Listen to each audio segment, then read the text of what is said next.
Hello बच्चों, स्वागत है आपका इस नई वीडियो में। ये जो वीडियो है ये हम अक्टूबर 2022 में जो पेपर हुआ था आपका उससे रिगार्डिंग है। इस वीडियो के अंदर हम 10वीं क्लास का जो अक्टूबर 2022 के अंदर मैथमेटिक्स के जो क्वेश्चंस आए थे उसका सॉल्यूशन करेंगे। पहले हम एक एक नंबर वाले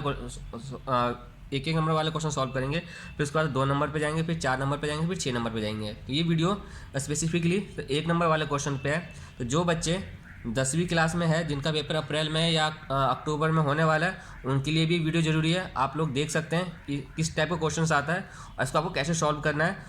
और जो बच्चे 10वीं क्लास के जिन्होंने अक्टूबर में एग्ज़ाम दे दिया है मैथमेटिक्स का, उनके लिए भी है, वो अपना आंसर चेक कर सकते हैं कि उन्होंने जो एक एक नंबर के जो पहले 15 क्वेश्चन थे अगर उनको याद होगा तो उनका आंसर सही है या गलत है। बाकी इसके अलावा जो भी बच्चे हैं जो 10वीं क्लास है, जिनके पास कोई और सब्जेक्ट्स था, वो इस वीडियो को छोड़ दे, वो आगे ना देखे, नहीं तो उनका टाइम वेस्ट होने वाला है। जो बच्चे 12वीं क्लास में वो बच्चे भी प्लीज़ इस वीडियो को ना देखें, नहीं तो उनका भी टाइम वेस्ट होने वाला है, कि उनके काम की वीडियो नहीं है। ये वीडियो सिर्फ पर्टिकुलरली 10वीं क्लास का मैथमेटिक्स से रिलेटेड है। तो जो बच्चे 10वीं क्लास में थे, जिन्होंने मतलब एग्ज़ाम दिया है अक्टूबर 2022 में, या जो एग्ज़ाम देने वाले हैं, वो बच्चे इस वीडियो को ज़रूर देखें। बाकी NIOS ने अपने साइट पे अक्टूबर 2022 से 22 के क्वेश्चंस जो है 10वीं क्लास के एंड 12वीं क्लास के हर सब्जेक्ट का रिलीज़ कर दिया है। तो आप लोग वहाँ साइट से जाकर डाउनलोड कर लीजिएगा, नहीं तो आप मेरे डिस्क्रिप्शन बॉक्स के अंदर मैं दोनों उसका PDF, दोनों 10th एंड 12th का सारे सब्जेक्ट का PDF डाल देता हूँ, और साइट्स का लिंक भी डाल देता हूँ, तो आप लोग वहाँ से भी डाउनलोड कर सकते हैं। अब हम चलते हैं, पहले हम डिस्कस करते हैं उन बच्चों के लिए जो भी अप्रैल में एग्ज़ाम देने वाले हैं या अक्टूबर 23 में एग्ज़ाम देने वाले हैं। उनके लिए उनको पेपर पैटर्न बता देते हैं कैसे पेपर आता है मैथमेटिक्स का।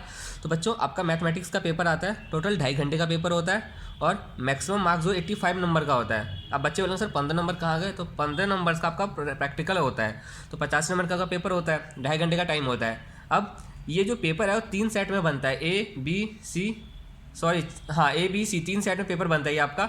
और ये अगर आप आगे पीछे बैठे, अगर एक आपका A है तो पीछे वाले का B होगा, उसके पीछे वाले का C होगा। तो अगर आप पीछे से नकल भी मारते हैं या उससे पूछते हैं तो आपका आंसर गलत हो सकता है। तो पहले आप सिक्योर कर लें कि उसका आपका जो क्वेश्चन नंबर 1 है 1 नंबर का, हो सकता है उसका क्वेश्चन उस जो पीछे वाले है BC सेट वाले का उसका क्वेश्चन नंबर 1 वो नहीं होगा, उसका अलग होगा। वो क्वेश्चन आपका हो सकता है उसका क्वेश्चन नंबर 1 को छोड़ के कोई और हो सकता है, 2 से 15 के बीच में हो सकता है। तो एक बार आप जब भी आंसर चेक करते हो, आप ऐसा आंसर मत पूछिएगा कि भाई एक का आंसर बता दो या जो भी है एक का आंसर बता दो, ऐसा मत पूछिएगा। क्वेश्चन दिखाइएगा उसको, उस हिसाब से आपको ऑप्शन बता देगा, क्योंकि पहले जो 4 होते हैं, पहले 10 होते हैं, 10 या 11 वो ऑप्शनल बेस होते हैं। तो हम शुरू करते हैं पेपर। पहले आपको पेपर पैटर्न बता देता हूँ। टोटल 36 क्वेश्चन होते हैं, जिसमें से आपका 1 से 15 जो होता है, 1 से 15 तक एक मार्क्स का होता है। आपका जो पेपर पैटर्न होता है, क्वेश्चन नंबर 1 से 1, question number 1 to question number 10 जो होता है वो 1 मार्क्स का होता है, MCQ बेस। उसके बाद आपका question number 11 to question number 15 जो होता है ये भी 1 मार्क्स का होता है। इस पर आपको इसका आपको ये ऑब्जेक्टिव बेस होता है, मतलब डिस्क्रिप्टिव आंसर देना होता है आपको, इसका सॉल्व करना पड़ता है। ऑब्जेक्टिव नहीं, सब्जेक्टिव। ये सब्जेक्टिव बेस होता है, इसको आपको सॉल्यूशन डालना पड़ता है, सॉल्व करना पड़ता है। उसके बाद आपका question number 16 to question number 25 तक जो होता है वो आपका 2 मार्क्स का होता है। 12वीं वाले बच्चे प्लीज़ वीडियो को ना देखें, या 10वीं वाले बच्चे जिनके पास मैथमेटिक्स नहीं है वो भी इस वीडियो को ना देखें, उनका टाइम वेस्ट होगा और कुछ नहीं होगा। हाँ, आप नॉलेज के लिए देखना चाहते हो तो आप देख सकते हैं क्वेश्चन नंबर। अगर आप 12वीं वाले बच्चे आप भी चाहते हैं कि मैं 12th का भी ऐसे मैथ्स का वीडियो अपलोड करूँ, तो प्लीज़ आप कमेंट सेक्शन है आपके लिए, कमेंट कर दीजिएगा। उसके बाद आपका क्वेश्चन नंबर 26 से जो होता है क्वेश्चन नंबर 33 तक, ये आपका 4 मार्क्स के होते हैं। और उसके बाद जो है आपका क्वेश्चन नंबर 34 से क्वेश्चन नंबर 36, यानी 3 क्वेश्चन जो आते हैं वो आपके 6 मार्क्स के होते हैं। ये आपका पेपर पैटर्न होता है, ये उन्हीं के लिए था जिनका भी एग्जाम होने वाला है। अब जिन्होंने एग्जाम दे दिया उनको ये बात पता ही होगी। अब हम आपके सारे क्वेश्चंस कंपलसरी होते हैं, सारे क्वेश्चन जितने भी आपको सारे कंपलसरी होते हैं, कोई आपको इसमें चॉइस नहीं मिलता। तो ये तो हो गया आपका पेपर पैटर्न। अब हम सॉल्यूशन देखते हैं। अगर आपके पास क्वेश्चन पेपर है तो अच्छी बात है, जिनके पास क्वेश्चन पेपर नहीं है तो मैं इसका PDF अपने डिस्क्रिप्शन बॉक्स में डाल देता हूँ, आप वहाँ से डाउनलोड कर लीजिएगा, और साथ में लिंक भी डाल देता हूँ। अगर आपके पास बाकी और भी सब्जेक्ट्स हैं तो वो भी जाके आप डाउनलोड कर सकते हैं। तो अब हम देखते हैं क्वेश्चन नंबर फर्स्ट। आपका क्वेश्चन नंबर फर्स्ट था जिसका ये मैं सेट ए करवा रहा हूँ, ये मैं आंसर करवा रहा हूँ, ये मैं सेट ए का आंसर करवा रहा हूँ। बी सी बस ये जैसे आपका क्वेश्चन सेट ए का क्वेश्चन नंबर ये 1 है, तो ये सेम क्वेश्चन सेट बी या सी में कोई और नंबर पर होगा। तो इसलिए आप अपना ध्यान रखें, जब पीछे से पूछते हैं तो अपना सही से क्वेश्चन नंबर हिसाब से मत पूछिएगा, क्वेश्चन दिखा के पूछिएगा भाई ये क्वेश्चन है, इसका आंसर बता दो क्या है। अब देखते हैं क्वेश्चन फर्स्ट क्या था। पहला क्वेश्चन पूछा हुआ था multiplication of 2 irrational number is, जो 2 इरेशनल नंबर है उसका मल्टीप्लीकेशन क्या आता है, मतलब 2 अपरिमेय संख्याओं का गुणनफल क्या होगा। जिसके ऑप्शन थे कि हमेशा इरेशनल ही होगा, मतलब हमेशा अपरिमेय संख्या होगा। आप क्वेश्चन देख लीजिएगा, इसका जो आंसर है, इसका आंसर है आपका, इसका जो हमेशा या तो इसका ऑप्शन डी था, इसका पहले जिसका सेट एक आंसर बता रहा हूँ मैं, इसका ऑप्शन डी था। क्या होगा ये, इरेशनल भी हो सकता है और इरेशनल भी हो सकता है।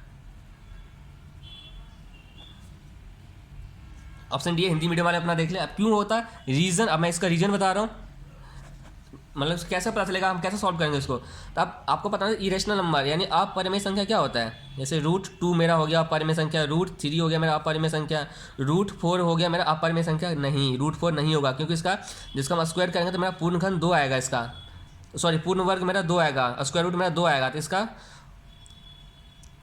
इसलिए मेरा ये नहीं होगा। √5 हो गया, ऐसे √6 हो जाएगा मेरा अपरिमेय संख्या, √7 हो जाएगा मेरा अपरिमेय संख्या, √8 हो जाएगा मेरा अपरिमेय संख्या, ये ठीक है।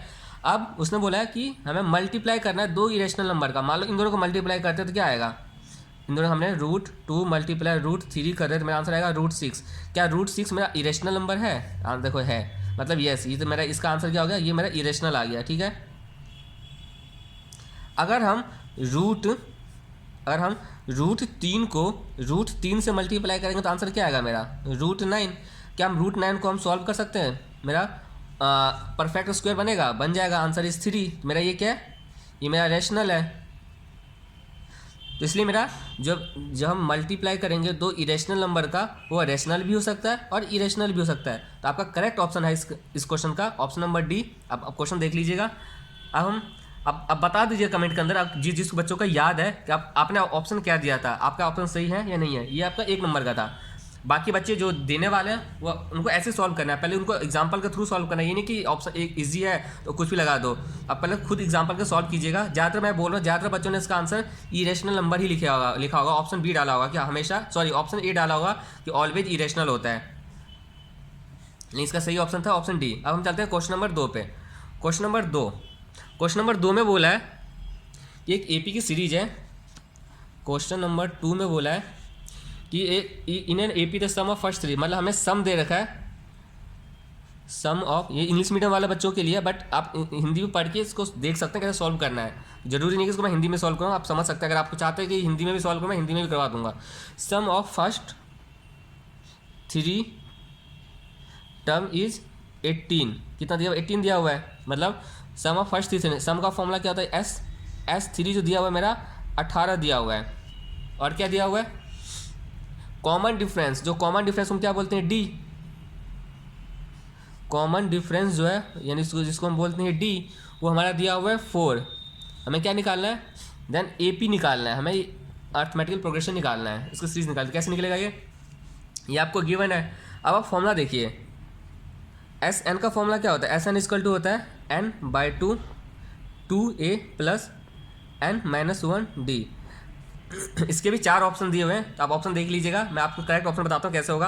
अब जो वैल्यू दी हुई है आप उसमें से लिखते जाइए। क्या आपको एस एन पता है, एस एन की जगह मेरा क्या हो जाएगा S3, क्योंकि पहले 3 टर्म है तो मेरा यहाँ पे S3 हो जाएगा। S3 इक्वल टू क्या हो जाएगा, n की जगह पे 3 हो जाएगा, क्योंकि n मेरा 3 है, देखिए ना n की जगह पे 3 है तो S3 हो जाएगा।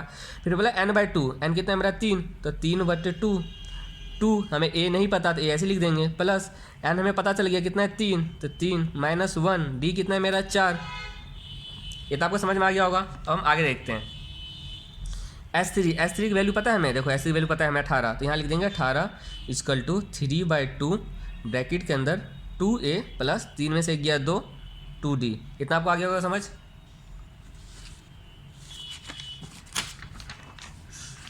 अब देखो ये 18 है, इस इधर 3/2 इसके साथ गुना हो रहा है, तो इससे डायरेक्ट क्या हो जाएगा, भागा हो जाएगा। तो हम क्या लिखेंगे 18 गुने 2 इक्वल टू 3 और डिवाइड बाई 3 इक्वल टू अंदर क्या बच जाएगा ये 2 था ना, 2 इधर गुना हो जाएगा, 3 यहाँ डिवाइड हो जाएगा। मैंने वही किया, 2 इधर गुना किया है और 3 यहाँ डिवाइड किया है। अब अंदर बचा 2a + 2d, 2a + 2d हमें पता है कि हमें 4 है, तो 4 लिख देंगे d की जगह पे। अब कितना हो जाएगा, 18 दूनी 36, 3 एकम 3, 3 छः 18, यानी 12 = 2a + 8। तो मेरा 2a = क्या हो जाएगा, 12 - 8, 2a = हो जाएगा मेरा 4, a = हो जाएगा मेरा 2, मेरा a निकल गया 2, a निकल गया 2। अब हमारे पास देयरफॉर हमें a पता है, हमें 2 है, और d हमें पता है 4 है। उसके आगे का आंसर है, मैं यहाँ लिखवा रहा हूँ। तो अब मेरा AP की सीरीज़ क्या होता है, AP की सीरीज़ क्या लिखते हैं, हमारा a होता है पहला टर्म, दूसरा टर्म क्या होता है a + d होता है दूसरा टर्म, और तीसरा टर्म क्या होता है a + 2d। ये आपको पता होगा अगर आपने AP चैप्टर कर रखा है। अगर नहीं कर रखा तो मैंने करवाया हुआ है चैप्टर 7 के नाम से। इसका मैं ऊपर आपको आई दिख रहा होगा, आई बटन दिख रहा होगा, आपको आई बटन पे क्लिक करना है, आप जाके चैप्टर को देख सकते हैं। मैंने चैप्टर करवा रखा है, बहुत अच्छी तरीके से करवाया हुआ है, जिसकी 3rd वीडियो आप जरूर देखिएगा, क्योंकि वो जनरली उसी 3rd में से एग्जाम में आता है। ये क्वेश्चन भी उसी 3rd वीडियो का पार्ट है। अब AP, ए मेरा पहला टर्म कितना है 2, फिर है a + d, a कितना था मेरा 2 + d है मेरा 4।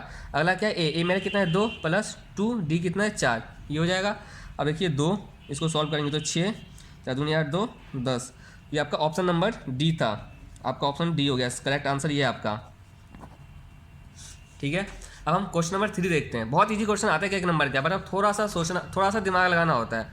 अब क्वेश्चन नंबर 2 हो गया हमारा खत्म। अब हम देखते हैं क्वेश्चन नंबर 3। क्वेश्चन नंबर 3 में बोला हुआ है कि a is the length of A side, LENG, length of a side जो है दिया हुआ है हमारा, ये गिवन है सारा। a है किसका, ऑफ एन इक्विलैटरल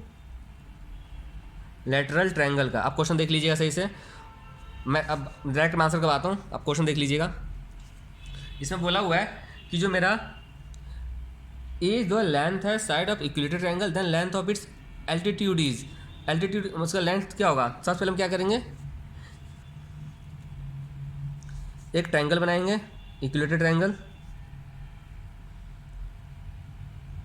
ठीक है, यानी इसकी साइड मेरी ए और ये मेरा ए, ये लेंथ ऑफ द साइड दिया हुआ है। अब इसने बोला देन लेंथ इज एल्टीट्यूड, इसने एक एल्टीट्यूड खींचा है। ये मेरा मान लीजिए मेरा ये हो गया, ये मेरा हो गया मान लीजिए ए, ये हो गया मेरा बी, ये हो गया सी। अब हमने ए से एल्टीट्यूड खींचा है यहाँ पे, जो कि 90 डिग्री का दोनों साइड का। ये मेरा हो गया मान लीजिए आपका डी, ये आपका डी है, ठीक है। और यहाँ से लेकर के यहाँ तक की जो आपकी वो है साइड से वो ए है। ये आपका डायग्राम है। हम इसका आंसर पहले हम डायग्राम बनाएंगे, मतलब समझाने के लिए मैंने किया है। आपको सॉल्व कैसे करना था, मान लीजिए यही अगर डिस्क्रिप्टिव में आ जाए जो आपका 11 से 15 नंबर का है, उसके साथ आपको डायग्राम बनाना पड़ेगा। तो हम क्या लिखेंगे, जो हमने बनाया वो लिख देंगे, ALTITUDE, the altitude of the UILATERAL equilateral triangle जो है वो क्या कर रहा है, BISECTS, बाइसेक्ट करता है किस पे, बेस पे। इसने बाइसेक्ट किया ना, ये मेरा इक्विलेटरल ट्रायंगल है, इसने बाइसेक्ट किया बेस पे। तो हम फिर लिखेंगे consider an equilateral triangle ABC, हमने कंसीडर किया कि ABC में इक्विलेटरल ट्रायंगल है, जिसके अंदर विथ जो AD है, यानी AD as an altitude on किस पे एल्टीट्यूड करें, हमने BC पे हमने बाइसेक्ट किया है, हमने शीर्ष लंब जो खींचा है BC पे खींचा है, ये कर देंगे। इसका मतलब क्या हो गया, हेंस अब हम बोल सकते हैं कि जो इसने यहाँ खींचा, जो मेरा CD है, यानी ये वाला पोर्शन है C और D, तो मेरा CD जो हो जाएगा, हम उसको बोल सकते हैं कि ये मेरा A/2 है। क्यों, क्योंकि ये पूरा मेरा A था। अब हमने जो हमने एल्टीट्यूड खींचा है वो बिल्कुल इक्वली डिवाइड करता है, तो इक्वली डिवाइड करता है, यानी जो पूरा A था तो इसका हाफ कितना हो जाएगा, A/2, तो मेरा A/2 हो गया।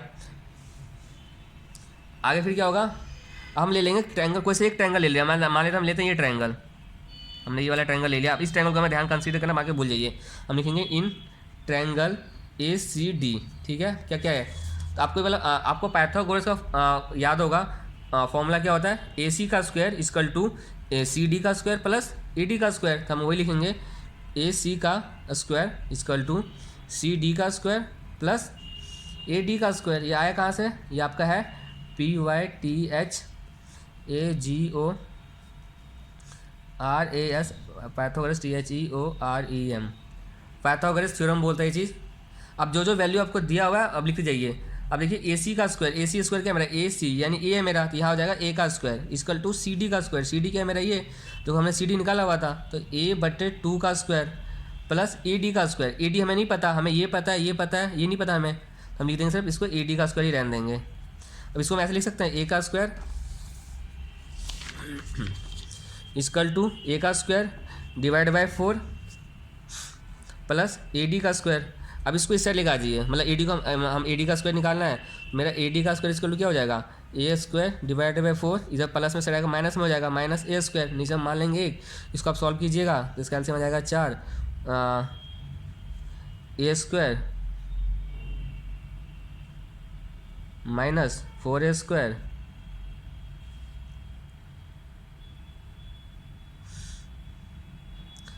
अच्छा मैंने गलत कर दिया, हमने ए डी को दे रहने दिया है A square minus A square divide by 4, या माइनस का निशान गलत हो गया था, ए डी का स्क्वायर, तो ये मेरा 1 हो जाएगा इसके नीचे। ऐसे भी कर सकते थे हम, इसको ये हमें माइनस करना पड़ता फिर, तो मेरा जाएगा 4a का स्क्वायर माइनस a का square equal to A D का स्क्वायर। हम इसे रखते हैं 4a में से a के चला गया तो 3a का स्क्वायर इक्वल टू उस तरह का मल्टीप्लाई हो जाएगा, तो 4ad का स्क्वायर। तो हम ad का स्क्वायर क्या हो जाएगा? ad मेरा क्या हो जाएगा? 3a square. पहले इसको हम 4 को इस साइड लेकर आ गया, यहाँ गुना और इस साइड आकर डिवाइड हो जाएगा, हमने स्क्वायर हटाया तो मेरा रूट हो जाएगा। इसको हम ऐसे लिख सकते हैं 3a का स्क्वायर है तो इसको हम 3 का रूट 3 लिख सकते हैं। a स्क्वायर से रूट कट जाएगा तो हम 3 रूट के अंदर 3 आएगा, a बाहर आ जाएगा और डिवाइड बाई 2, मतलब इसको हम ऐसे भी लिख सकते हैं 3√3 a। ये आपका आंसर हो जाएगा। आपका करेक्ट ऑप्शन जो था, ऑप्शन था आपका √3 a square. Option number A था आपका करेक्ट आंसर, ठीक है? नहीं ए नहीं था, सॉरी, आपका करेक्ट ऑप्शन था सी √3 a। आपका करेक्ट ऑप्शन है सी। इस प्रकार आपको क्वेश्चन नंबर 3 करना था। अब हम क्वेश्चन नंबर 4 की तरफ जाते हैं। क्वेश्चन नंबर 4 था आपका कि आपका जो सम आर्टिकल, किसी आर्टिकल का ना जो कॉस्ट प्राइस था, जितने में आपने खरीदा है उसी में उतने में आपने बेच दिया है। सेलिंग प्राइस भी आपका सेम है, मतलब जितना आपका कॉस्ट प्राइस जितने में आपने खरीदा उतने में आपने बेचा। मान लो हमने 10 रुपये में खरीदा और उसको मैंने 10 रुपये में ही बेच दिया। इसमें पूछा है कि जो शॉपकीपर है उसको क्या होगा? हमेशा गेन हो रहा है इस केस में, हमेशा प्रॉफिट लॉस होगा, 100% प्रॉफिट होगा, या नो लॉस नो गेन होगा? तो आप पता चलिए क्या होगा, इसका करवाने की जरूरत नहीं है। मेरा ऑप्शन क्या हो जाएगा? इसका आंसर डी, ऑप्शन जो है डी हो जाएगा कि नो लॉस नो गेन, इसमें कोई प्रॉफिट कोई लॉस नहीं है। क्वेश्चन नंबर 5 था आपका कि हमें बताना था pair of angles is called a pair of complementary angles if sum of the angle is. 4 option थे 360, 90, 45, 180। हिंदी में था कोनों का एक युग्म पूरक कोनों का युग्म कहलाता है यदि कोनों का योग बराबर हो। तो इसके अंदर 2 था। अगर क्वेश्चन में पूछा कॉम्प्लीमेंट्री, आगे के लिए बच्चे भी ध्यान रखें, अगर कॉम्प्लीमेंट्री बोला है तो कोनों का योग कितना होना चाहिए? 90 डिग्री होना चाहिए। अगर आपको पता होगा ये बात, अगर सप्लीमेंट्री बोला है तो मेरा कितना होना चाहिए? 180 डिग्री होना चाहिए। बट इस क्वेश्चन के अंदर आपसे बोला गया है कि कॉम्प्लीमेंट्री एंगल्स के बारे में बोला गया, इसके बारे में बोला गया, तो आपका ऑप्शन क्या हो जाएगा? 90 डिग्री आंसर। इसका करेक्ट ऑप्शन हो जाएगा आपका सी, ठीक है? क्वेश्चन नंबर 5 आप क्वेश्चन देख लीजिएगा, बहुत ईजी क्वेश्चन थे दोनों, तो मुझे समझाने का कुछ ऐसा कुछ था नहीं खास जो आपको समझाना पड़े मुझे। बाकी वीडियो आपको पसंद आ रहा है तो प्लीज़ वीडियो को लाइक कर दीजिएगा, अपने बाकी दोस्तों के साथ शेयर कर लीजिएगा, चैनल को सब्सक्राइब कर लीजिए, बेल आइकन को दबा दीजिए। अगर आप चाहते हैं कि मैं और बाकी इस वीडियो में जितना लाऊंगा 15 क्वेश्चन लेके आऊँगा मैं, उसके बाद आप चाहते हैं कि और भी पेपर में ऐसे सॉल्व करता रहूँ, तो प्लीज़ आप कमेंट सेक्शन में कमेंट कर दीजिएगा कि मैं और सॉल्व करूँ। प्लीज़ वीडियो को लाइक कर दीजिएगा ताकि मुझे पता चले कि आप लोगों को तो वीडियो पहुँच रही है, ताकि मैं मेरी हिम्मत और बढ़े, मैं और पेपर में सॉल्व करूँ। अब हम देखते हैं क्वेश्चन नंबर 6। क्वेश्चन नंबर 6 आपका था, क्वेश्चन नंबर 6 के अंदर बोला गया था, 1 मिनट मेरा लैपटॉप, हाँ, क्वेश्चन में बोला गया था कौन से इसमें से सही है। 4 ऑप्शन दिए हुए थे, तो क्वेश्चन नंबर 6 आप पढ़ लीजिएगा, मैं सेट ए कर रहा हूँ। क्वेश्चन नंबर 6 का आपका ऑप्शन है आंसर बी। क्वेश्चन था कि कौन सा सही है, तो बी था कि पहला ए था कि 2 similar figure are always concurrent और कॉन्ग्रिएंट, 2 समरूप आकृतियाँ सदैव सर्वाक्षम होती है, जो कि है गलत। All congruent figures are similar, तो ये ऑप्शन है सही आपका, क्योंकि जो जो कॉन्ग्रुएंट फिगर होता है हमेशा सिमिलर होते हैं, लेकिन जो सिमिलर फिगर होता है वो ज़रूरी नहीं है कि कॉन्ग्रुएंट हो। तो हम इसलिए इसका ऑप्शन आपका हो जाएगा बी। सी था, सी डी था कि सारे एंगल जो ट्रायंगल का तो सिमिलर होते हैं, राइट एंगल तो सिमिलर नहीं होता, एक 90 डिग्री का हो गया, दूसरा होता 45 हो, 30-60 हो तो हो ही नहीं सकता। ऐसे ऑप्शन डी आपका ये भी नहीं होगा, तो इसका करेक्ट ऑप्शन है बी। अगर आपको रीजन याद रखना तो ये हो जाए, ये आप याद कर लीजिएगा। जो कॉन्ग्रुएंट फिगर होता है ऑलवेज क्या होता है, ऑलवेज सिमिलर होता है, बट जो मेरा सिमिलर फिगर होता है, जो सिमिलर फिगर होता है आर नॉट नेसेसरली कॉन्ग्रुएंट, ये इसका ऑप्शन है, मतलब इसका करेक्ट ऑप्शन है बी। अब आपका आता है क्वेश्चन नंबर 7। क्वेश्चन नंबर 7 में था आपका, क्वेश्चन नंबर 7 था in the following figure which one have equal diagonals, कि किसके जो है डायगोनल्स इक्वल होते हैं, किन आकृतियों में से एक के विकर्ण समान होते हैं। 4 ऑप्शन थे। पहला था trapezium, parallelogram, rectangle and rhombus. तो सी का जो करेक्ट ऑप्शन है ऑप्शन नंबर सी है। क्यों? क्योंकि जो मेरा पहला था ट्रेपीजियम, TRAPEZIU। ट्रेपीजियम कैसे बनता है आपको पता होगा। ट्रेपीजियम इस टाइप का कुछ बनता है, जिसकी जो ये ट्रेपीजियम का फिगर है, मान लेते हैं ABCD। ये जो है इसके 2 पैरेलल साइड होते हैं, मतलब ये दोनों साइड नहीं होता, ये जो है ये इसके पैरेलल होता है, बाकी ये दोनों पैरेलल नहीं होता। और इसको जो डायगोनल्स होता है ना, जैसे कि AD आपका डायगोनल है और जो BC डायगोनल्स है ये वो परपेंडिकुलर, ये परपेंडिकुलर नहीं होते, मतलब ये सिमिलर इक्वल डायगोनल्स इसके नहीं होते ट्रेपीजियम का। दूसरा था आपका जो आपका ये था आपका ये ऑप्शन, दूसरा जो ऑप्शन था आपका इसका करेक्ट ऑप्शन सी है, ध्यान रखना करेक्ट ऑप्शन सी है। मैं समझा रहा हूँ डायग्राम बनाना कैसे होता है। पैरेललोग्राम PARALLELOGRAM, पैरेललोग्राम कैसे बनता है, आपको जो पैरेललोग्राम होता है इस टाइप कुछ होता है, जिसके अंदर क्या होता है, जो आमने सामने की होते हैं ये इसके बराबर होता है और ये इसके बराबर होता है। इसकी जो विकर्ण है, मतलब इसके जो डायगोनल्स हैं वो भी क्या होते हैं, इक्वल नहीं होते, इसके ये इक्वल्स नहीं होते इसका। तीसरा था रेक्टेंगल, मतलब सी जो ऑप्शन है इसका रेक्टेंगल। रेक्टेंगल कैसे बनता है आपको ही पता है, रेक्टेंगल ऐसे होता है। इस जो रेक्टेंगल होता है इसका भी जो आमने सामने के जो वो होता है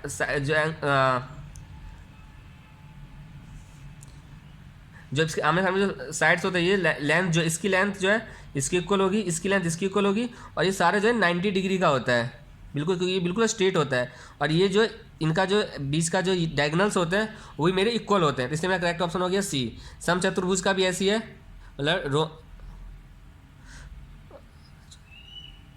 इसका भी डायग्राम ऐसे बनता है।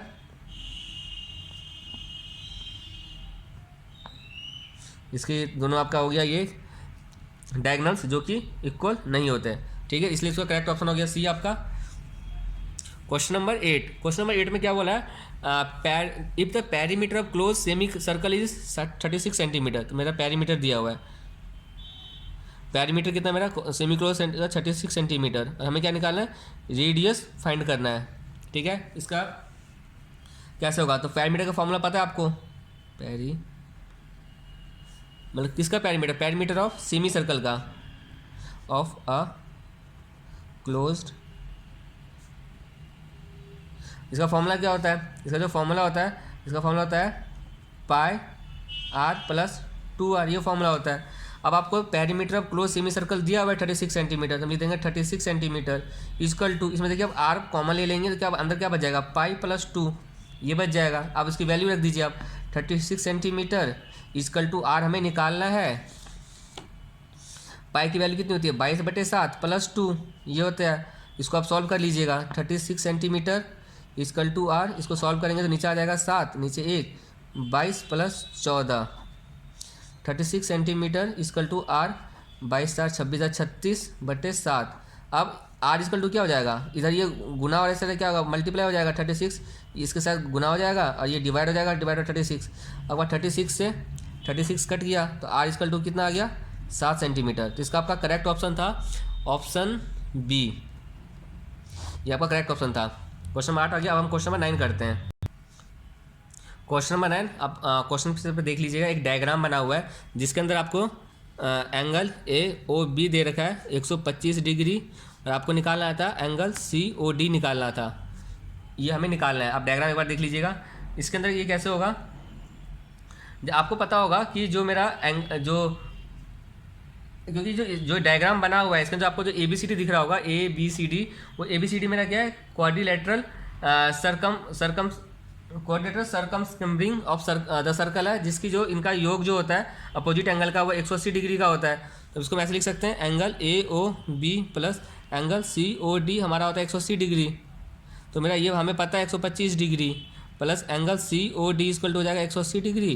तो angle C O D equal to हो जाएगा 180 degree minus 125 degree equal to 55 degree. इसका करेक्ट ऑप्शन है ऑप्शन डी। क्योंकि हम जो मेरा अपोजिट साइड्स होता है ना, कोऑर्डिनेटर सरकम क्या बोलते हैं, सरकमस्क्रिंबिंग ऑफ सर्कल का, वो हमारा 180 डिग्री होता है उनके साइड्स का। जो अपोजिट साइड्स इनके ए बी और सी डी है, इसलिए हमें इनका सम हो जाएगा 180 डिग्री होना चाहिए, हमने वो निकाल लिया। क्वेश्चन नंबर 9 आपको समझ में आ गया होगा। क्वेश्चन नंबर 10 देखते हैं, जो कि मेरे ख्याल से लास्ट इस वीडियो का लास्ट क्वेश्चन होगा। बाकी के 5 है अगली वीडियो में करेंगे हम। क्वेश्चन नंबर 10 क्या है, तो मेरा लैपटॉप बहुत हैंग चल रहा है, ओपन ही नहीं हो रहा, 1 मिनट। हमारा क्वेश्चन नंबर 10 है, इसके अंदर बोला था साइन 45 डिग्री, साइन ब्रैकेट के अंदर है 45 degree plus theta minus cos 45 degree minus theta. अब हमें पता है कि क्या होता है साइन थीटा क्या होता है। अगर मैं साइन थीटा निकालना हूँ तो मेरा साइन थीटा निकलता है कॉस 90 डिग्री माइनस थीटा, ये फॉर्मूला होता है। तो अगर हम साइन थीटा की जगह पे, अगर हम साइन को थीटा की जगह पर, अगर हमारा 40 डिग्री प्लस थीटा है तो मेरा क्या हो जाएगा कॉस 90 डिग्री माइनस, देखो यहाँ पर थीटा मैंने माइनस किया था ये, अब इसके जगह पर हमने ये रख दिया है, तो मेरा क्या माइनस हो जाएगा, इसको ब्रैकेट ले लीजिएगा, 45 डिग्री प्लस थीटा ये हो जाएगा मेरा, इसको माइनस करेंगे। समझ में आ रहा होगा आपको, नहीं समझ आ रहा प्लीज़ बोल दीजिएगा, ये हो जाएगा। अब हम इसके जगह पे लिख सकते हैं, तो हम इसके जगह पे लिख देंगे कॉस 90 डिग्री, ब्रैकेट खोल दीजिए, माइनस 45 डिग्री माइनस, ये माइनस का ये भी माइनस हो जाएगा थीटा, आगे क्या है आपका minus cos 45 degree minus theta, ये मैंने ये वाला लिख दिया, इसके जगह मैंने ये वैल्यू रख दिया। अब कॉस 90 में से 45 से कितना हो जाएगा 45 degree minus theta minus cos 45 degree minus theta. अब देखिए ये आपका प्लस का, ये आपका माइनस का, तो कट जाएगा, तो आंसर मेरा क्या आ जाएगा, आंसर इज 0, तो इसमें से एक गया चला जाएगा 0। तो आपका करेक्ट ऑप्शन क्या था आपका बी।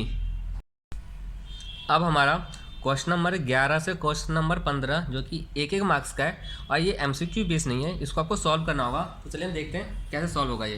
क्वेश्चन नंबर 11 आपका था, यहाँ बोला हुआ था, क्वेश्चन 11 के अंदर ये था, हमें इसकी वैल्यू निकालनी थी, सेक 30 tan 60 प्लस साइन 45 कॉसेक 45। हमें क्या करना है, इसके साथ वैल्यू लिख देंगे। तो सेक 30 की वैल्यू क्या होती है, बोलो कमेंट के अंदर जिसको पता है। सेक 30 की वैल्यू होती है 2/√3, इसको हम लिख देंगे 2/√3।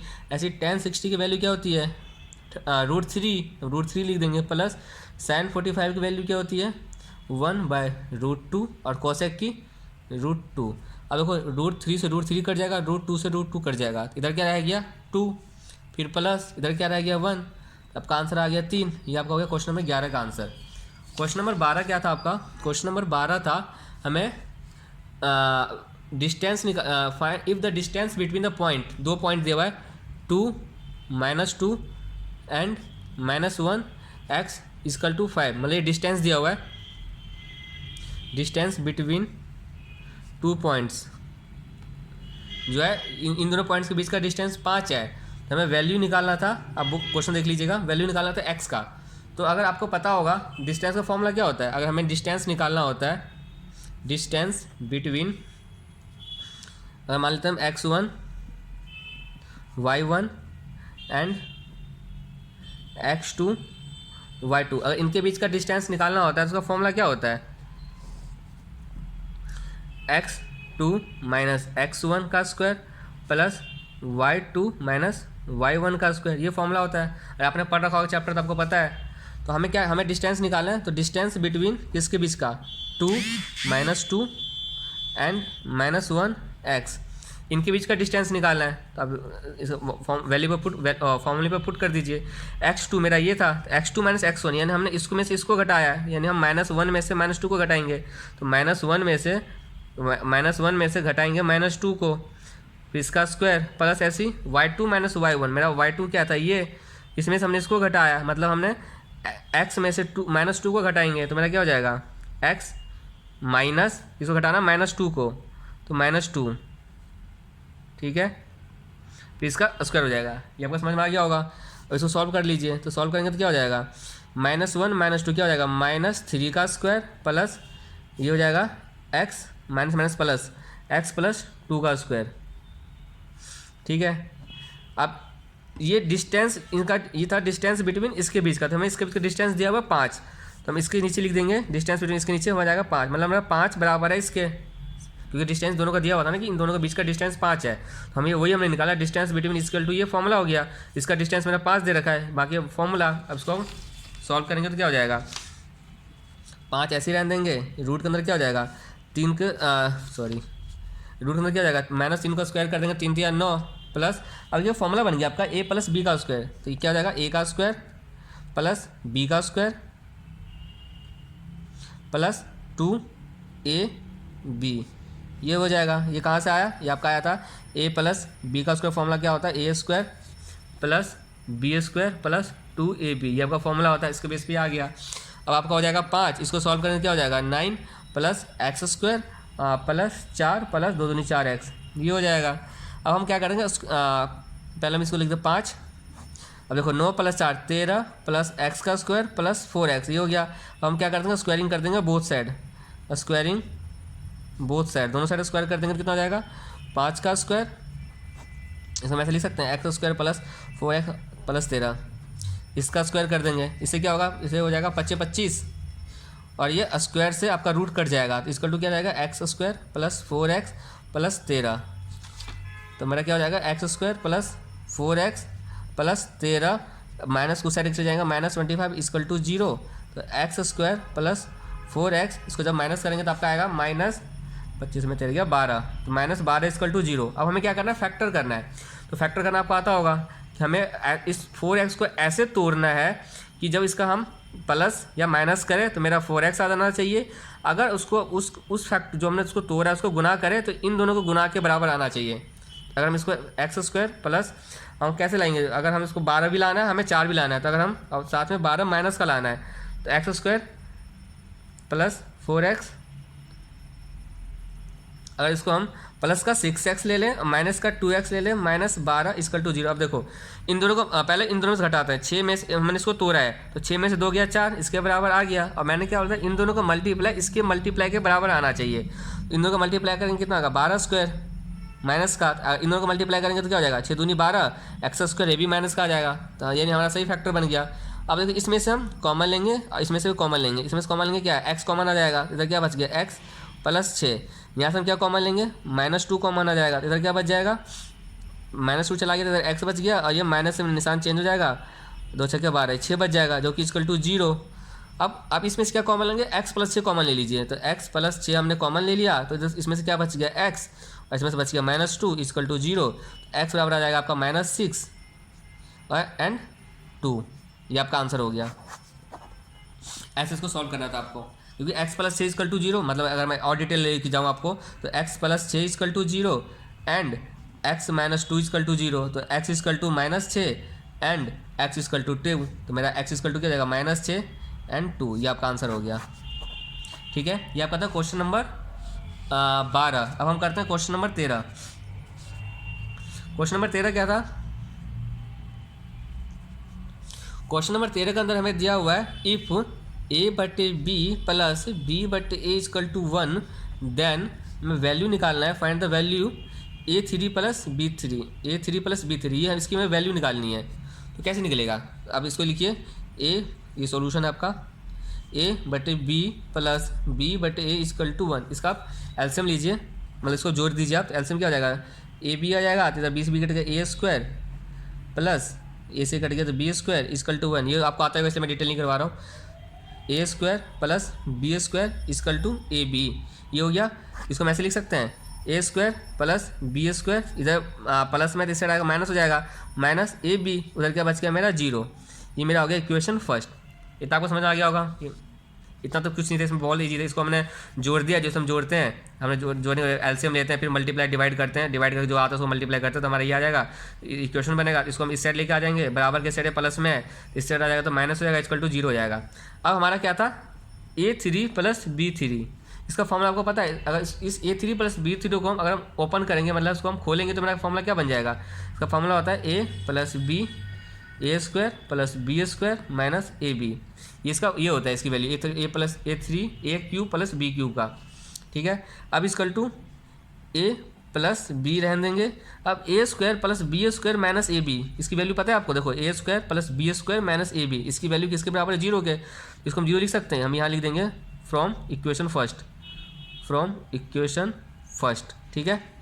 इनकी वैल्यू हमें पता है 0, इसको हमने 0 लिख दिया। अब हम 0 किसी भी चीज़ से मल्टीप्लाई करेंगे तो क्या आएगा आंसर 0, मतलब मेरा A3 प्लस B3 की वैल्यू निकालनी थी, जो कि मेरा आंसर आ गया 0। ये आपका आंसर था, ऐसा सॉल्व करना था क्वेश्चन नंबर 13, जो कि 1 मार्क्स का था। अब हम चलते हैं क्वेश्चन नंबर 14 की तरफ।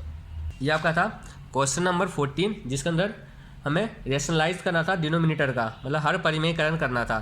तो जब भी हम रेशनलाइज करते हैं डिनोमिनेटर का, इसका कैसे होता है सोल्यूशन, जो हमारा दिया होता है हम उसी को मल्टीप्लाई करते हैं सेम चीज़ से, बट इसका निशान चेंज हो जाता है कि यहाँ माइनस का था तो हम इसको मल्टीप्लाई कर देंगे प्लस से, मतलब जो चीज़ दिया हुआ था उसी को गुना ऊपर नीचे लिख के, मतलब अंश हर में लिख के बस निशान चेंज करके उसको मल्टीप्लाई कर देते हैं। ये हो गया, ये आपको पता होगा। इसको जब सॉल्व करेंगे तो इसको 1 से मल्टीप्लाई होगा तो √2 + 1, अब ये √2 - 1 √2 + 1 ये बन जाएगा। अब हमें पता है √2 + 1 इक्वल टू, देखो ये मेरा क्या हो गया a और b, a माइनस b हो गया, और ये मेरा क्या हो गया a प्लस b। इसका फॉर्मूला क्या होता है, a plus B, a minus B का फॉर्मूला क्या होता है आपको पता होगा। इसका फॉर्मूला 1 मिनट, हाँ, इसका फॉर्मूला क्या होता है a स्क्वायर, इसका फॉर्मूला क्या होता है a minus B, a plus, जब मल्टीप्लाई होता है इसका फॉर्मूला हो जाता है a square minus B square. तो a क्या था मेरा √2, तो a का स्क्वायर माइनस b का स्क्वायर, ठीक है, ये आपको पता होगा।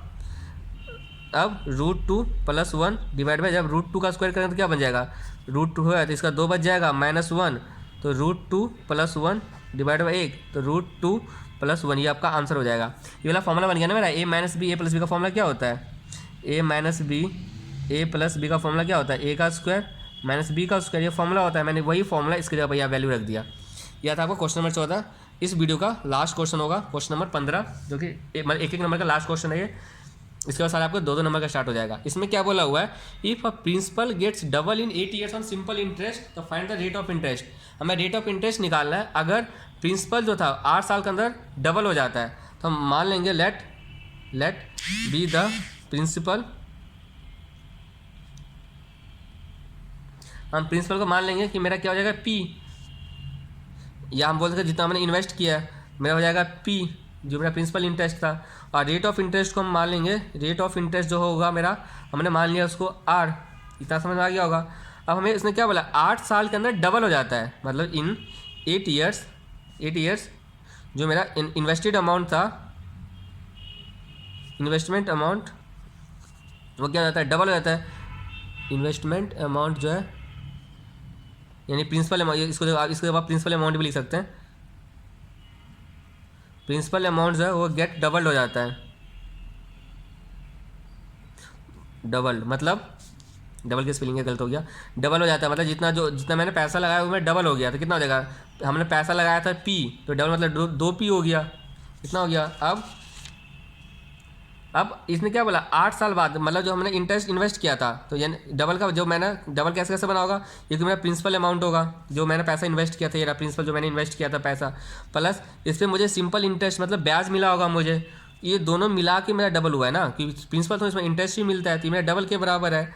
अब अगर हम SI को, सिंपल इंटरेस्ट को 2P - P कर देंगे, क्योंकि इधर प्लस से माइनस में चला जाएगा, तो सिंपल इंटरेस्ट में हो जाएगा मेरा P। और सिंपल इंटरेस्ट का फॉर्मूला क्या होता है, P × R × T divide by 100 equal to आपका रहेगा P। अब हम इस 100 को उससे लिख ले जाएंगे, तो P × R × T equal to P × 100। अब मेरा R × T क्या हो जाएगा, P × 100 डिवाइड बाय, यहाँ पी मल्टीप्लाई हो रहा था तो इस तरह का डिवाइड हो जाएगा पी, मेरा पी से पी कट गया तो मेरा आर इंटू टी क्या हो जाएगा 100। तो मेरा अगर मेरे हमें रेट निकालना था तो क्या यह मल्टीप्लाई हो रहा है तो इस तरह क्या हो जाएगा डिवाइड बाई टी। आर पर मिला के आर क्या था हमने इंटरेस्ट रेट माना हुआ था, देखो हमने आर माना हुआ था रेट ऑफ इंटरेस्ट और हमें यही निकालना है तो इसको हम अकेला कर देंगे। रेट ऑफ इंटरेस्ट मेरा क्या हो जाएगा 100, टी मतलब समय, कितने समय के बाद हुआ है, 8 साल के बाद डबल हुआ है तो यहाँ लिख देंगे 8 ईयर्स। ठीक है, जब आप 100 को 8 से डिवाइड करेंगे आपको डिवाइड करने पाएगा 12.96 ये आपका हो जाएगा रेट ऑफ इंटरेस्ट आंसर। इसका जो करेक्ट आंसर है वो होगा, करेक्ट आंसर इसको आपको सॉल्व करना था 12.5। इस प्रकार से आपका क्वेश्चन नंबर 15 तक खत्म। अगर आपको वीडियो पसंद आ रहा है तो प्लीज़ वीडियो को लाइक कर दीजिएगा अब इस वीडियो को शेयर कर दीजिएगा जो बच्चे 10वीं में एग्ज़ाम देने वाले हैं अप्रैल के अंदर और अक्टूबर 2022 के अंदर या आगे भी, ताकि उनको पता चलेगा कि पेपर पैटर्न कैसे आता है, कैसे क्वेश्चन सॉल्व किया जाता है। मैंने इस वीडियो के इसके अंदर जो आपका MCQ वाला था उसको मैंने रीजन के साथ बताया, मतलब सॉल्व करवाया। मैंने डायरेक्ट ये नहीं बताया कि इसका ऑप्शन है ए, इसका ऑप्शन है बी, इसका आंसर है सी, इसका आंसर है ए। मैंने आपको सॉल्व करके बताया। तो प्लीज़ इसलिए वीडियो को लाइक कर दीजिएगा, बाकी शेयर कर दीजिएगा, चैनल को सब्सक्राइब कर लीजिए और बेल आइकन को दबा दीजिएगा। ऐसी वीडियो मैं इस चैनल पर लाता रहता हूँ। अगर आप चाहते हैं कि आगे क्वेश्चन, यहाँ मैंने 15 तक सॉल्व किया, बाकी आप 2 नंबर 4 नंबर और 6 नंबर क्वेश्चन भी सॉल्व करके ऐसे वीडियो अपलोड करूँ या पिछले और अटैम्प्ट्स के वीडियो अपलोड करूँ तो प्लीज़ वीडियो को लाइक कर दीजिए, कमेंट में बता दीजिएगा। धन्यवाद, मिलते हैं अगली वीडियो में एक नई इन्फॉर्मेशन के साथ या नई वीडियो के साथ।